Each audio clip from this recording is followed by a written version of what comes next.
Ka-Express, habang papalapit ang FIBA Asia Cup, isang laban ang maaring magdikta kung anong uri ng Gilas Pilipinas ang makikita natin sa torneo. Gilas versus Jordan, August 2 sa Jeddah. Hindi ito simpleng tune-up match. Ito ang pinakamahalagang ensayo, ang huling pagsubok, ang final simulation, bago ang tunay na gyera. At kung may laban na dapat bantayan ng bawat Pilipinong naniniwala sa Gilas, ang ating pambansang koponan, ito na yon. Sa loob ng court, hindi lang ito sagupaan ng mga players. Ito ay battle ng diskarte, execution at momentum. At para kay Coach Tim Cone, ito na ang pinaka-critical na pagkakataon para makita kung gumagana ba ang sistema sa totoong laban. Hindi na walkthrough, hindi na practice, totoong international competition, totoong kalaban. At hindi rin basta-bastang opponent ang Jordan, isa sila sa mga naging tinik ng Gilas Pilipinas sa mga nakaraang tournament. May panibagong version ng Gilas, may bagong timon sa pamumuno ni Coach Tim, may pagkakataon tayong burahin ang multo ng kahapon at patunayan na iba na ang Gilas ngayon. Hindi lang physical ang labang ito, psychological din. Gaano katibay ang loob ng mga batang leader gaya ni na Kevin Kiambao, Carl Tamayo at AJ Edo kapag sinubukan ng isang physical at veteranong team tulad ng Jordan. Well, hindi lang ito paghahanda, ito ay pagsusulit at sa pasulit na ito, walang second take. Ito ang pagkakataon ni Justin Brownlee para muling ipakita ang kanyang magic. Panahon para sa frontline ni KQ at Carl Tamayo na patunayan na sila na nga ang kinabukasan ng Gilas. At para kay Coach Tim, ito ang huling pagkakataon para makita kung anong kombinasyon ng players ang dapat itaya sa Asia Cup. Walang Kai Soto sa lineup, pero ang kanyang absence ay nagbibigay daan sa mga bagong leader ng koponan. At kung may kailangang patunayan ang Gilas, ito na ang tamang laban. Hindi na pwedeng experimental, hindi na pwedeng tentative. Sa Jordan test, dapat all in. Ka-Express, kapag ang isang koponan ay may natitirang isang laban bago sumabak sa pinakamalaking torneo sa rehiyon, hindi ito basta friendly match lang. Ito ay deklarasyon ng kahandaan. Ang August 2 na laban ng Gilas Pilipinas kontra Jordan sa Jeddah ay higit pa sa sparring session. Isa itong huling salang, ang pangwakas na pagkakataon upang patunayan ng Gilas na handa na silang harapin ang pressure, ang expectations at ang buong Asia. Sa pamamagitan ng mga scouting reports, game tape analysis at strategy meetings, ito ang tanging pagkakataon para makita kung anong version ng Gilas ang lalaban sa FIBA Asia Cup. Hindi na theory, ito ay simulation ng mismong digmaan. Hindi rin basta-bastang kalaban ang Jordan sa mga nakalipas na taon.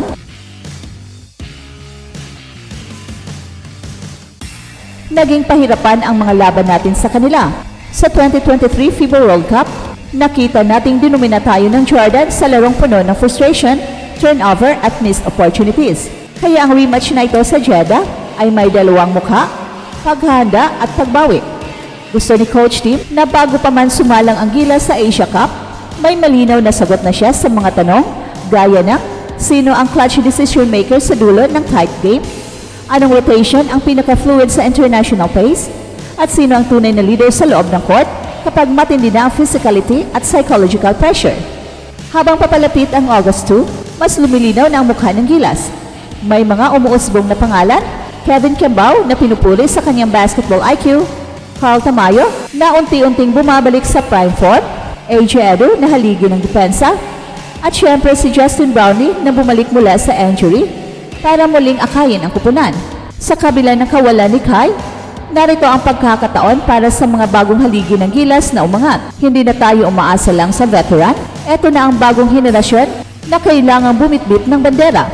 At ang laban kontra Jordan, malalaman natin kung sila na nga ba ang magiging mukha ng bagong Gilas Pilipinas. Ka-Express, hindi aksidente kung bakit Jordan ang pinili ni Coach Tim bilang huling sparring partner ng Gilas Pilipinas bago ang FIBA Asia Cup.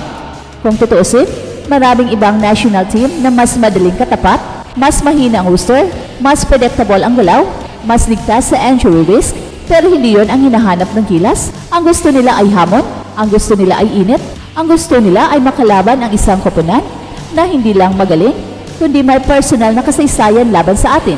Dahil sa ganitong klase ng laban, hindi lang players ang nasusubukan, puso, diskarte, at tibay ng loob ang tunay na nilalantad.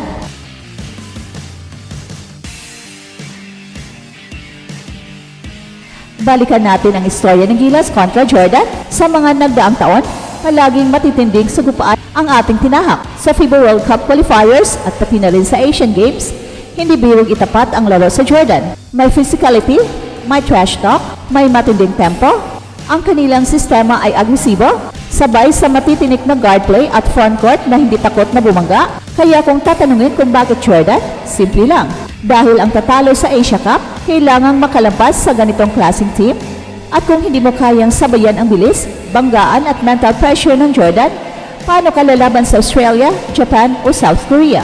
Ito ang ultimate litmus test.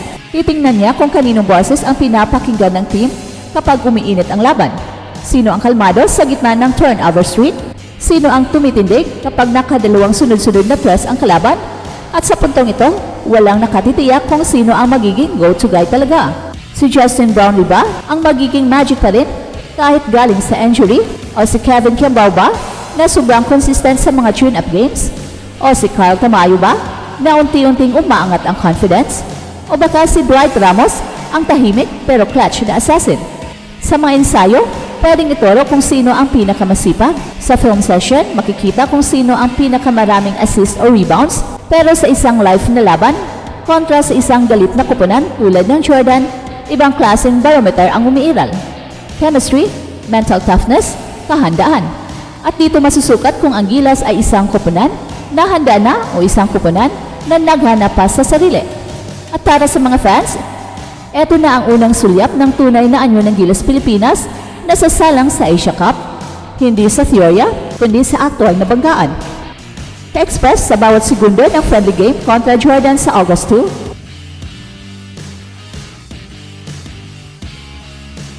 Hindi lang plays ang isusulat ni Coach Tim sa kanyang clipboard, kundi tanong na kailangang masagot bago sumabak sa Asia Cup.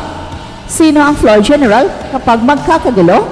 At sino ang last line of defense kapag nauunahan sa transition? Sino ang emotional anchor kapag sunod-sunod ang mentis at foul trouble? At higit sa lahat, handa na ba talaga ang Gilas Pilipinas bilang isang kompletong team? Ang Jordan ay hindi lang basta kalaban, isa silang salamin ng mga tunay na lalaban sa FIBA Asia Cup. May veteran guards na sanay sa FIBA pace, may malalaking shooters na mahilig mag-stretch ng floor, at higit sa lahat, may kumpiyansa silang kaya nilang manalo laban sa Gilas.